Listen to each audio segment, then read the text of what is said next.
Yep. Thanks. Dusty, did you have a comment? Well, I was just going to say that sometimes conflict can be a bit of a power dynamic too. Somebody who feels that they are not being heard by their boss type of thing, or somebody in authority over them. And Yeah. that it could, maybe not the definition, but certainly a cause of conflict, which is, again, the two sides that Alexandra mentioned. Yeah. Yeah, so the definition of conflict is an unmet need. So it's actually, when you look at it that way, it seems pretty tame, but if you allow the need to remain unmet, that's when it starts causing tension and becomes, the longer it's left, the harder it becomes to resolve. So if you find yourself in a situation where you have an unmet need from somebody, it's better to resolve it quickly when it comes up than to leave it and let it fester. But so we're going to go over some of the things, best ways to resolve that. I'm just going to share my screen with you.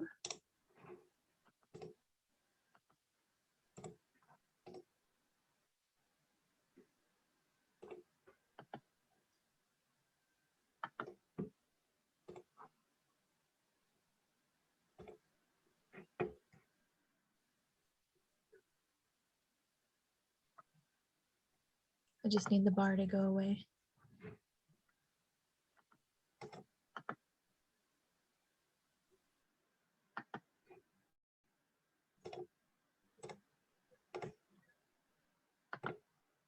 There we go.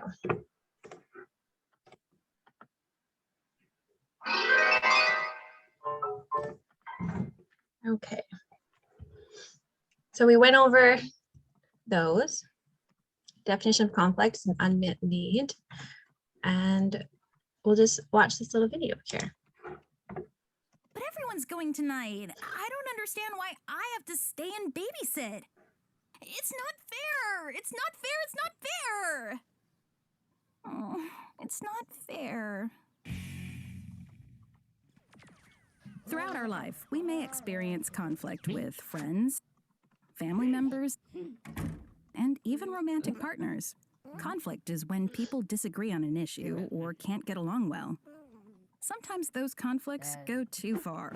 Nasty personal remarks about the other person may be said.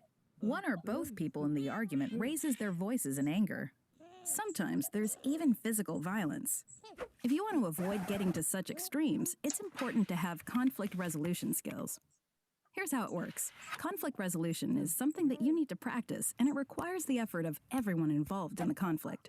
Determine what the disagreement is actually about. Explain how you feel and how the conflict is affecting you. Listen openly to what the other person feels and needs, and try to understand their point of view. Brainstorm solutions that will make both people happy, or find a compromise that both people can live with and agree on what each of you will do.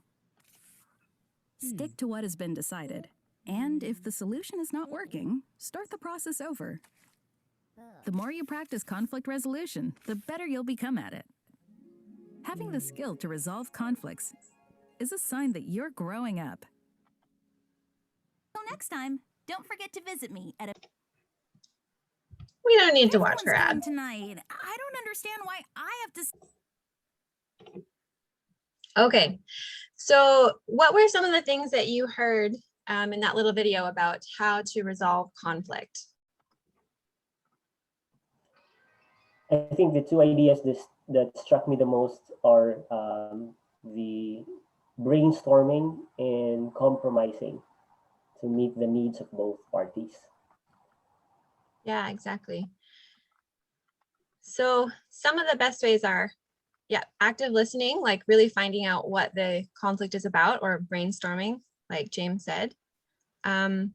Explaining how you feel using I statements. It's really difficult for someone to argue with you, if you say a statement like, when this happened, I felt this. And so you're just sharing how you feel and how something made you feel. And then you really actually just have to like actively listen to what their response might be. Because almost 90% of the time, whatever somebody did, they didn't intend for your feelings to get hurt. Now, I'm assuming most of you have read through these 6 points already while I've been talking. And so I'm gonna stop sharing if that's okay. So you can all see each other again. Yeah, so I'm gonna give you a scenario and put you into breakout rooms. And I'd like you to try and resolve just like a made up conflict using I statements and then active listening. Just those 2 things really, and see how you can resolve it. I'll just do 2. Okay, so the problem I'm going to assign you is you were at work and you heard someone gossiping about you, and so that's a conflict that you need to resolve. And something that you need to remember when something like that happens is that person that you heard talking about that probably has an unmet need from you that has caused conflict, and that you kind of need to find out what that is. Does that make sense? Is that clear? Yeah.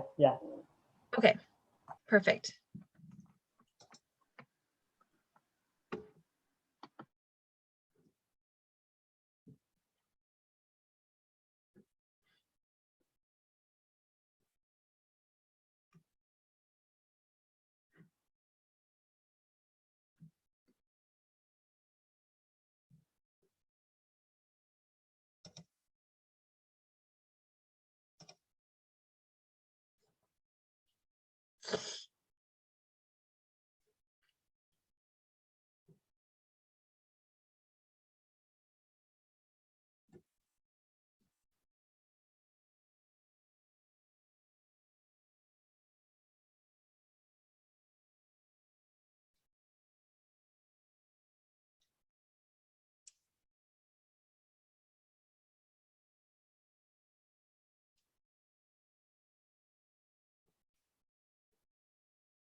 Oh, we're done. Okay.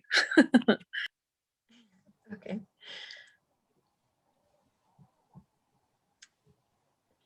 All right. So I can't see what's going on in the breakout room. So how did that go for you guys? I thought it went well for Yeah? Lisa and I. Yeah. How did resolving the conflict go? Well, we felt that we should be upfront about the fact that we heard what they said. Yeah. And we also, Lisa went into Maslow's hierarchy of needs, and we thought depending on what they said, I guess, just that they probably don't feel that you are giving them something that they need, obviously, and just talk to them about that you feel that use the I statement scenario, and Lisa, you chime in too. Okay. I just said, I just love that Maslow's thing. It breaks down life so simply, but in my sphere at work, I find that like we're all employed, our basic needs are being met, so we move up the pyramid. And it's either, if someone's not happy, it's usually they feel like they don't belong, or they feel like they're not being praised for their accomplishments, or they're not feeling like they could have their self-actualization, like fulfilling your creative activities independently. So I think I would just kind of give some praise and maybe boost up that esteem. Like when I worked with you, I noticed that you did well at this, or I appreciate when you do this, like kind of build up that esteem, and then maybe that'll build up the belongingness and maybe Yeah. lead to helping with the self-actualization. I'm not sure what would come out of that, but yeah, I think just show appreciation. Yeah. I think that's called the power of stroking. Yeah, right. Complimenting someone and building them up, even when you might not necessarily feel like that's something that you want to do, it can go a long way to resolving conflict and finding out from that person what their unmet need was. And that's one of the hardest parts, is realizing that someone else might have an unmet need, and then like putting your stuff aside to find out what they're struggling with, and maybe try and help them through that. Joe, James, and Alexandra, how about your breakout room? How did you guys' discussion go? It was good, I think. Yeah, I think we resolved the conflict using using your tools. Yeah, just sort of specifying how the situation makes you feel, and then potentially trying to find out some underlying issues, perhaps with the situation or with the person that you're dealing with, and ultimately trying to resolve the problem quickly and efficiently to move on. Yeah. Okay. That's great. That's great. Yeah, so just kind of in summary of this lesson is just remembering that everyone comes from somewhere. Everyone has needs that are different, and whether they're met or unmet can result in conflict that usually is unintentional. Dr. Gottman suggests that the goal of conflict is understanding. As best practices go, that means learning to be curious and compassionate and creative about perpetual issues. It means learning to accept that difference doesn't have to be painful. It can simply be present. So yeah, I'd like to thank you all for participating in this lesson. And if anyone has any comments or questions, feel free to ask or comment. Thank you, Catherine. Thanks for participating. Yeah, thank you, Catherine. Thank you. Yeah, I think the course outcomes were achieved at the end of the session. So, yeah. Yeah. I think it was very useful information to for everyday life. Yes, we need to try it on. I guess. Good. Yeah, that's a Thank good you. point. We need to live this way. Yeah, Yeah. share feelings and avoid unmet needs. There you go. Yeah, thank you. Thank right. you very much. Thanks, guys. Thank you. Thanks. Bye. Bye So bye. we'll see you guys. Bye. Take care, everyone. I thought it was great. care. Definitely cool to think about.